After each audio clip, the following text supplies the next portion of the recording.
Anda kembali menyaksikan Nusantara Business Hour pemirsa dan langsung saja kita update pasar saham domestik hari ini dalam Market Lock.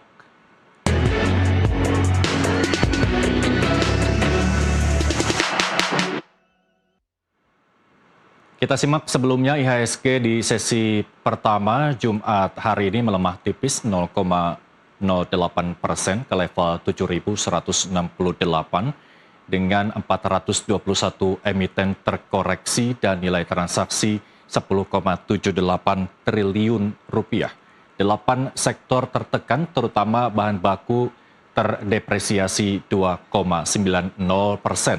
Transportasi melemah 2,85%, sementara infrastruktur menjadi penopang utama menguat 2,15%.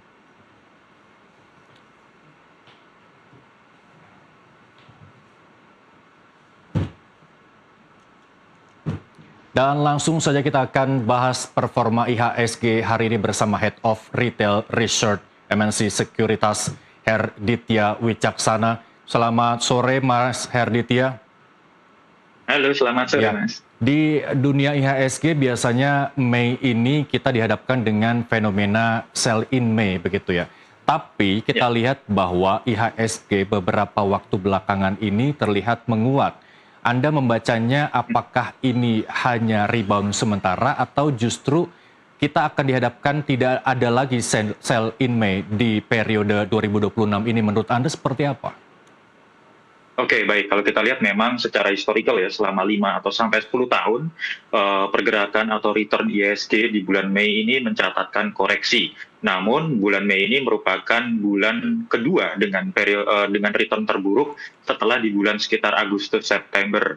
Dan kalau kita lihat secara teknikal, memang penguatan yang terjadi di IHSG selama beberapa waktu lalu di awal bulan Mei ini merupakan technical rebound terlebih dahulu sebagai worst case scenario, di mana kami melihat pergerakan IHSG yang masih rawan terkoreksi untuk menguji ke area 6.700 sampai 6.838.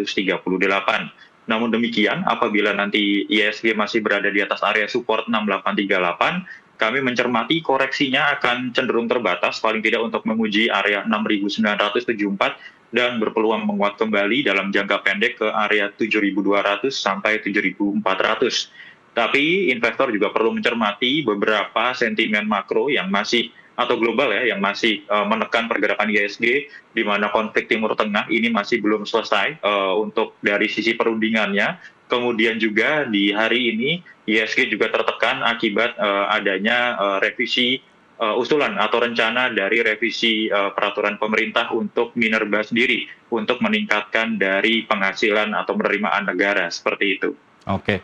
Kalau bisa dikatakan ini kan historisnya cenderung melemah begitu ya. Apakah ini selalu masih menjadi relevan dengan pasar kalau misalkan pola sell in May ini masih dihadapkan di tahun ini? Oke, kalau kita lihat memang dalam tahun-tahun sebelumnya ini tidak selalu terjadi untuk istilahnya sell in May and go away gitu ya. Karena memang untuk sell in May and go away sebenarnya ini banyak atau sering terjadi di pasar Amerika Serikat sendiri, dan ini sering dikaitkan dengan pergerakan IHSG di bulan Mei.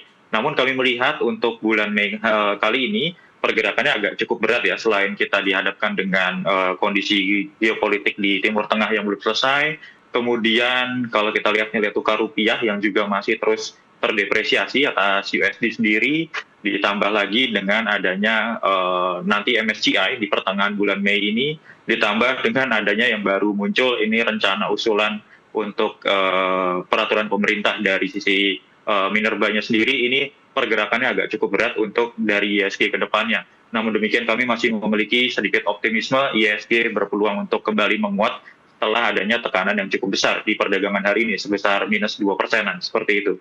Oke, kita tahu bahwa saat ini kita berada di tengah outflow asing begitu ya, tapi IHSG ini terlihat menguat beberapa waktu belakangan begitu ya.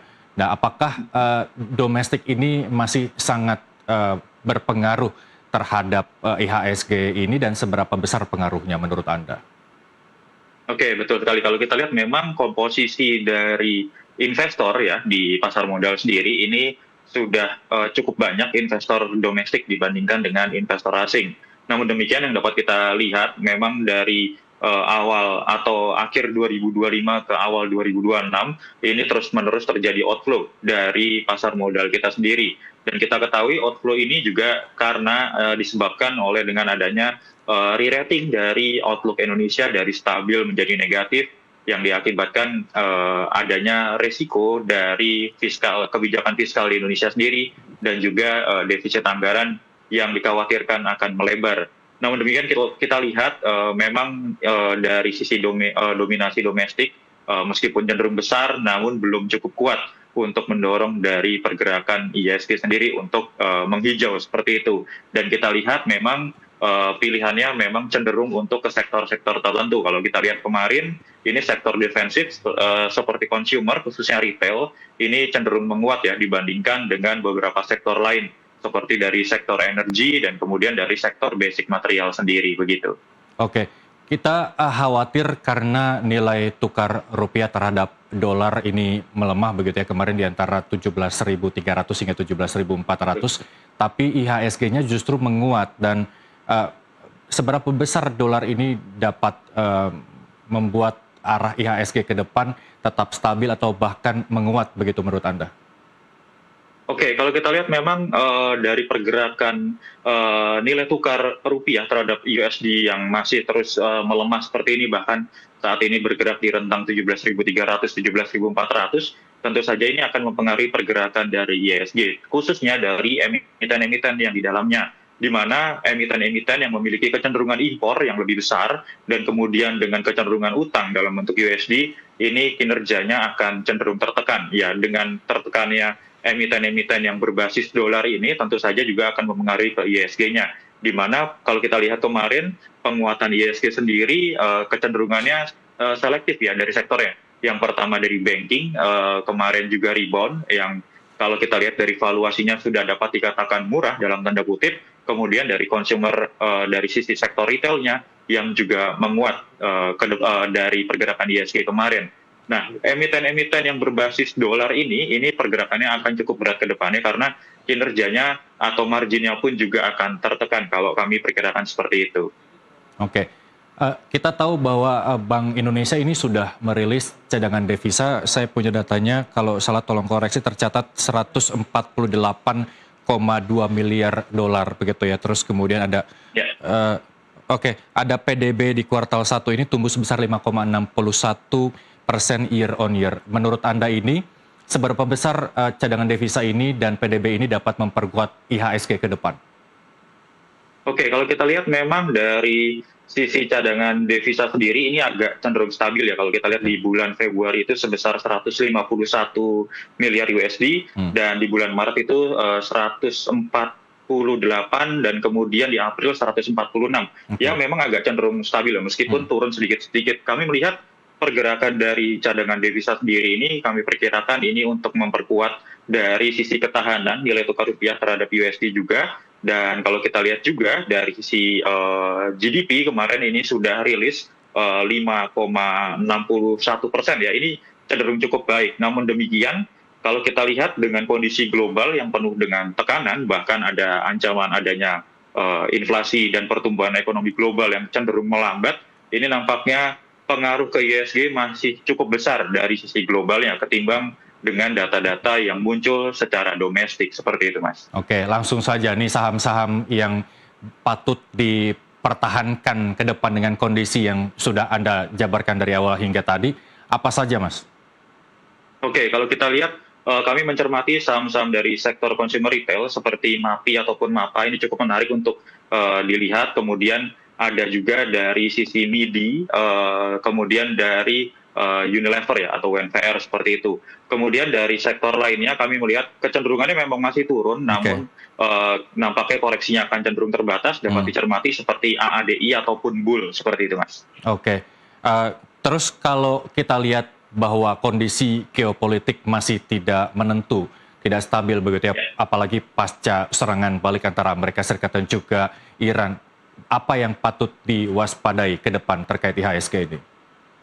Oke, yang patut kita waspadai yang pertama jelas adalah outflow. Karena kalau kita lihat outflow sendiri ini nampaknya akan berpindah ke aset-aset safe haven atau instrumen investasi safe haven seperti itu, atau bahkan memang kembali lagi keluar dari negara-negara emerging market, mungkin ke negara maju lainnya seperti itu ya. Dan yang kedua, kita juga harus mencermati dari sisi domestik sendiri. Kita lihat memang adanya beberapa kebijakan untuk meningkatkan penghasilan negara atau penerimaan negara sendiri, ini juga akan berpengaruh kepada emiten-emiten yang bersangkutan dengan adanya revisi atau adanya nanti kebijakan-kebijakan baru ke depannya. Jadi investor diharapkan juga dapat mencermati dari sisi makronya, kemudian mencermati dari sisi sektor emitennya sendiri, seperti itu. Oke, kita sama-sama menyaksikan ini penutupan kedua IHSG, ada penurunan atau ada penaikan, ada penguatan atau ada pelemahan, kita simak bersama. Bahwa penutupan kedua ini terjadi pelemahan di 2,86% pada angka di 6.969.